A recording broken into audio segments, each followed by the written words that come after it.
ഐഷ ബീവി പഠിപ്പിച്ചെന്താ? നബിയുടെ സ്വഭാവം എന്തായിരുന്നു? ഐഷ ബീവി നബിയും കൂടിയിട്ട് ഓട്ട മത്സരം നടത്തി. സഹീഹുൽ ബുഖാരിൽ വരില്ലേ? അന്ന് നബി പരാജയപ്പെട്ടു. പിന്നീട് ഐഷ ബീവി എന്ത് ചെയ്തു? കുറെ കാലം കഴിഞ്ഞപ്പോൾ കുക്കമ്പറില്ലേ, കാരക്കയും കൂടി തിന്നാൻ വേണ്ടിയിട്ട് ആരോട് പറഞ്ഞിരുന്നു? നബി ഐഷ ബീവിക്ക് നിർദ്ദേശിച്ചു കൊടുത്തിരുന്നു. കാരണം സ്കെൽറ്റായ ആളായിരുന്നു, നൈസായ ആള്. ഇത് 36 തിന്നാൻ തുടങ്ങി. ഇപ്പോഴത്തെ പെണ്ണുങ്ങൾ തിന്നാലും തടിക്കും, ആണുങ്ങൾ തിന്നാലും തടിക്കും. എന്ത്?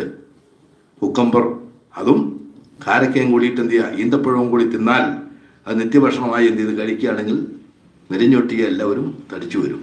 അങ്ങനെ ഐഷ ബീവിക്ക് തടി കൂടി. അപ്പോൾ റസൂൽ ദിവസം ചോദിച്ചു, നമുക്ക് ഓടില്ലേ? ഓടി അന്ന് എന്ത് ചെയ്തു? ഐഷ ബീവി പരാജയപ്പെടുകയും റസൂൽ വിജയിക്കുകയും ചെയ്തു. അന്ന് നബി എന്ത് പറഞ്ഞു? നീ പണ്ട് എന്നെ പരാജയപ്പെടുത്തിയില്ലേ, അതിന് പകരമാണത്. അങ്ങനെ ഉണ്ടായിട്ടുണ്ട്. ഹദീസിലല്ലേ ഇത് എഴുതിയിരിക്കുന്നത്? ഓടിയതാരാ? ഇവിടുത്തെ ഏതെങ്കിലും താരങ്ങളല്ല. ലോകത്തെ പടയ്ക്കാൻ കാരണക്കാരനായി ഈ ലോകത്ത് അള്ളാഹുവിന് ഏറ്റവും ഇഷ്ടമുള്ള ആള് ആരാ? റസൂലുള്ളാഹ്. ഇതൊക്കെ പാരിവർത്തിത ജീവിതം കാണിച്ചു തന്നതാണ് നബി. മെൻസസ് ഉണ്ടാവുന്ന സമയത്ത് നബിയോടൊപ്പം കിടക്കും. മെൻസസ് ഉണ്ടായാൽ പുതപ്പി നൂരി താഴെ പുറത്തോട്ട് മാറി ഇങ്ങനെ മാറും. എന്നിട്ട് മാറുമ്പോൾ നബി ചോദിക്കും, എന്ത് ചെയ്യും? അനുഭവിസ്തി ഹൈദുണ്ടായോ? ചോദിക്കുമ്പോൾ അതേ നബി എന്ന് പറഞ്ഞാൽ നബി എന്ത് പറയും? നീ എന്ത് ചെയ്യുക? നിന്റെ വസ്ത്രങ്ങളൊക്കെ കൊടുത്ത് ഹൈദുണ്ടാവുമ്പോൾ ധരിക്കുന്ന വേഷങ്ങളെല്ലാം ധരിച്ചുകൊണ്ട് വരൂ എന്ന് പറയുകയും നബി എന്നെ കെട്ടിപ്പിടിച്ച് കിടന്നുറങ്ങുകയും ചെയ്യാറുണ്ടായിരുന്നു.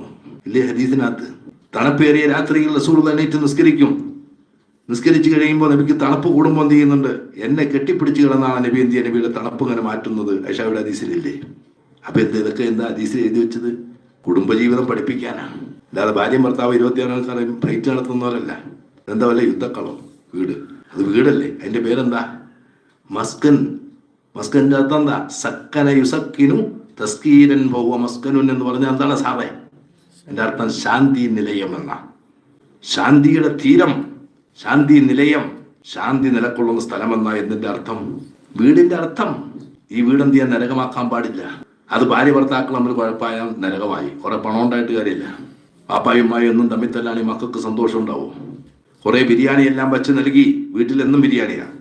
എന്നും എന്ത് ചെയ്യുന്നുണ്ട്? മറ്റേ ബീഫ് ഫ്രൈയും മറ്റേ ഫ്രൈയും പിന്നെന്താ പോയി ചിക്കൻ 55, പിന്നെ